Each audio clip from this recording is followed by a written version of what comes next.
Cool, here we go. Explain. All right, hello everybody. We are back for another Google Hangout with Antonio Esfandiari, Eric Danis, GPI Boss Legend, just scooting in. I'm taking up a lot of space over here. You and your computer. Yeah, I mean, I want you to it's know. like 30% of the screen is that. Do they pay you for that? She's the star. They should actually. Feels like they should. We need to contact Apple immediately. Okay, so my very first ever Google Hangout was with your boy, Mr. Brian Rast. Okay. Question that came up for us in that Google Hangout, which I thought would be interesting now to pose to you as well, was you have a very tight circle of close friends, as does Brian. And the question was, to Brian, is Antonio Esfandiari or Phil Locke your best friend? So the question now to you would be, is Brian Rast or Phil Locke your best friend? Well, I can just tell you exactly where they are. I have a lot of really close friends, and so, as ridiculous as it may sound, I actually decided to come up with my own criteria as to who is my best friend, my second best friend, my third best friend. And so I actually have a top 10 list of my best friends, and I can tell you that both Brian Rast and Phil Locke are on that list. Phil Locke is my third best friend. And Brian Rast he's I think number 7. So, yeah, Rast is hot. Yeah. But I've known Phil for many more years, so for Rast to, make that big of a jump, to top 10 in a short amount of time. I'm not a short amount of time, but X amount of time. He's great. I love Brian Rast. So yes, they're both. Can happen now. It's going to be pretty hard to overcome Phil Locke. It's almost impossible to overcome number 1, number 2, because these are the two guys I basically grew up with in the Bay Area, and I'm still very close to them. So. What is this criteria, if I might ask? We all could probably use some of this. Well, look, here's the thing. So everybody has a circle of friends, right? Well, this is my friend. So I was always introducing people. Hey, this is one of my really good friends, and I happen to be a very social person. I have a lot of friends from old school and a lot of new friends from these days. And so somebody just gave me the idea of, look, how close are you to this person? How close are you to this person? I know it sounds ridiculous. I need to know who I'm getting introduced to here. But once you create your personal list, it actually has a lot of value for yourself. So my personal criteria is trust. Like if I had to leave the country and leave my net worth with somebody, and when I come back in 5 years, I knew that it would be there, who would I leave that with? Loyalty, quality of life when I'm hanging out with them. Are they there for me as a friend? Can I count on them? So just whatever your normal criteria is for friendship is your criteria. My criteria is mostly loyalty and integrity and how much I can trust somebody. I'm 100% with you. I just had a bachelorette party, and that is the time when you're making your bridal time and your, man time. Already having a clear idea of where people stand in your list of friends is pretty key. I mean, who's your best friend? My best friend, yes, she actually died, and that was really hard. No, that's okay, but it's like once you have that one spot, it's like moving people up to the one spot, like you got a lot to live up to. Right, but you know who you're, like, even though you might say, well, I have 5 really good friends, I guarantee you are closer to every single one through 5. So if they can't handle exactly where they stand with you, then they shouldn't be your friend anyway. And they do get dramatic sometimes, like I'm not the bestie. Okay, so I forgot, we're going. Back to Eric's business, gonna sorry. go. Yeah, we're getting serious now. Let's stick with your friends because we have Fab on Facebook who wants to know how competitive you are, but I'm going to take it one step further. Your friend Jeff Gross, who had 2 deep runs this summer, I know that you're happy for him, but I once talked to you about the fact that you hate the fact that your friends have deep runs because you're not the one that's getting those deep runs. This is actually true many years ago. I've shifted that a lot. Now, it's still true with Phil Locke, okay? But with Jeff is pure love. Like, he's such a sweetheart.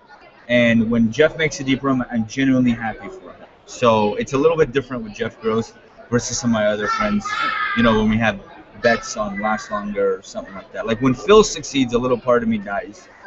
But when Jeff Gross succeeds, a little part of me is happy. So, but, I've shifted a lot. Even when Phil goes deep now, it's like, it doesn't hurt me as bad as it used to hurt me. So I've gotten better.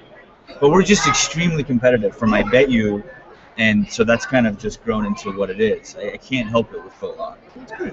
So you are notoriously a prop bettor, and I will say from those on the outside, it's always fun to see at your table what's going on because there's always banter, there's always betting, there's always someone getting paid to do something bananas. So far, this WSOP, what's been going on in the prop betting, Lodden things, like these kind of things? I actually ran really good in the Lodden this summer. Free rolled a few tournaments. Take it. We had some good Lodden questions. Nothing ever came of it, but I think the most absurd one was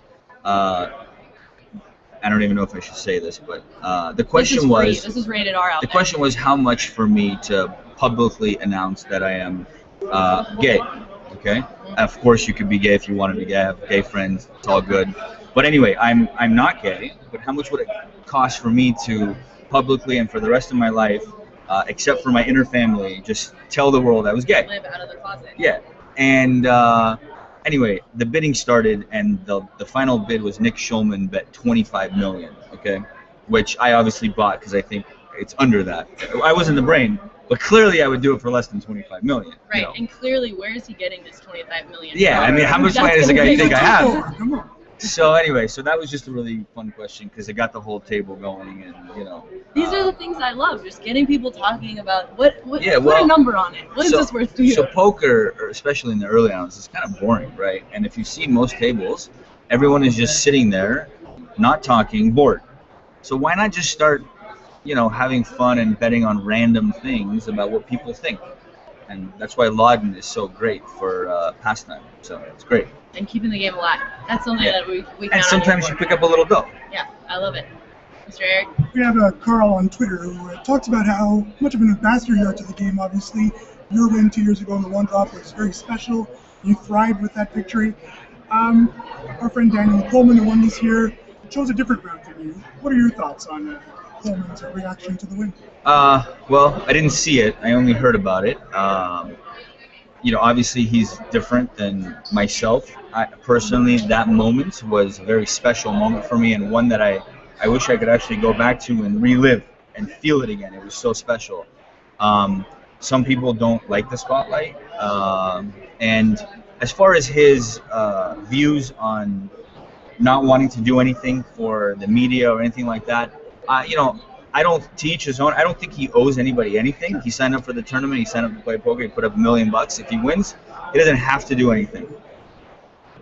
Should he do something to promote the sport of poker for his peers and the game that he's been able to, live this life at? Yes, he should. But does he have to? No. Should he get crap for not doing it? No, I don't think so. So it's really, it's personal preference. Speaking of the spotlight, I want to talk a little bit about strip magic. Tell me, what's the scoop? I haven't seen anything of it, but except for people talking about you shooting it. It was an Ultimate Poker shot. It was an Ultimate Poker video, and so basically, myself and some members of the team from Ultimate Poker, including a film crew, just hit the streets of Las Vegas, and I kind of went back to my roots of doing magic. It was a lot of fun. I used to love doing magic. I mean, there was a period of my time when I started learning magic that every single person I came across, whether it was the grocery store clerk, like checking me out, or the flight attendant, or anybody that I came in contact with, I would show magic. That's how hungry I was. And so throughout the years, magic is kind of, it's gone on the back burner for me. And I still do it for friends and family here and there, but not as much. So to go on the street with a mission to do magic was a lot of fun. We just went up to strangers and did magic on the strip for 6-7 hours for a couple different days, and they took all the best clips and made made some videos, and you can check it out at Ultimate Poker.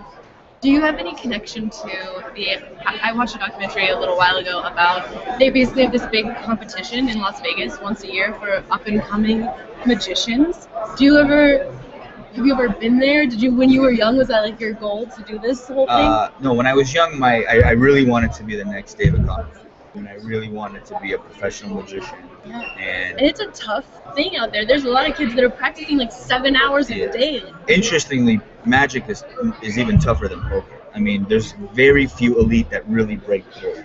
And it's not so much about the magic; it's more about the showmanship that puts you in a different league. Coming Now, out on stage. Right. my showmanship with magic was always very good, but my creativity with coming up with my own magic was not very good. And if you want to be a very big, successful magician, you kind of have to have both. Your own trick. And I just realized that I was never going to make the kind of money that I wanted to make in my life doing magic. So I discovered poker, and And you took that That's it. showmanship into the poker world also. I would tried. say. I tried.